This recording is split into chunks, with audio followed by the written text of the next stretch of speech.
Pemirsa, aksi kriminalitas akhir-akhir ini kian marak terjadi di Bali, terlebih dengan penemuan kebun ganja di salah satu villa di Canggu. Hal ini mengindikasikan bobolnya sistem keamanan di Bali. Dengan situasi ini, tentu kinerja sistem keamanan di Bali perlu ditingkatkan, terutama fungsi-fungsi intelijen yang harus digalakkan lebih giat lagi. Selain itu, pihak keamanan dalam hal ini kepolisian harus bersinergi dengan masyarakat adat untuk melakukan deteksi dini terhadap wisatawan yang berperilaku mencurigakan. Menurut penggiat sosial kemasyarakatan lintas etnis Yusti Dias, apabila hal ini terus dibiarkan tanpa ada tindakan yang tegas, maka akan semakin banyak wisatawan yang melakukan aksi kriminalitas di Bali.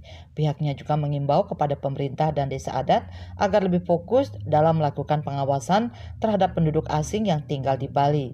Ya, desa adat harusnya lebih berkembang ya, jangan fokus di apa yang selama ini dilakukan gitu ya. Ya, kesannya kan berkutat di hal-hal tertentu, misalnya ada pembangunan, sumbangan, dan segala macam. Sekarang dari sumbangan keamanan, apa aja? Ini kan juga bobol, ini kan artinya keamanannya tidak beres kan? Ya, ini fakta lah, kita bukan mendiskreditkan. Di banyak tempat desa adat bekerja dengan sangat bagus lah. Tetapi ada beberapa dengan beberapa oknum, beberapa lokasi yang kebobolan lah begitu ya. Karena fokusnya mungkin beda. Bukan desa adat aja, desa dinas juga, pemerintahan ya, dan tokoh-tokoh masyarakat. Pemerintahan, fungsi pemerintahan juga harus bagaimana mengawasi tempat itu. Pihaknya berharap investasi di Bali jangan terlalu permisif terhadap investor asing. Terlebih dengan penemuan daerah New Moscow di dalam peta dinilai menjadi sebuah masalah baru di Bali.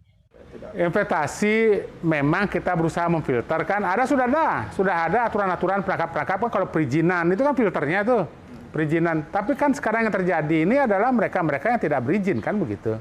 Memang susah karena online dan segala macam. Di sini fungsi Kominfo harus kita maksimalkan, kita harus bicara sama Kominfo. Contoh, sekarang ada beredar New Moscow gitu ya. Janganlah kita terlalu permisif begitu ya. Harus curiga fungsi pemerintah, fungsi aparat itu curiga yang begitu-begitu.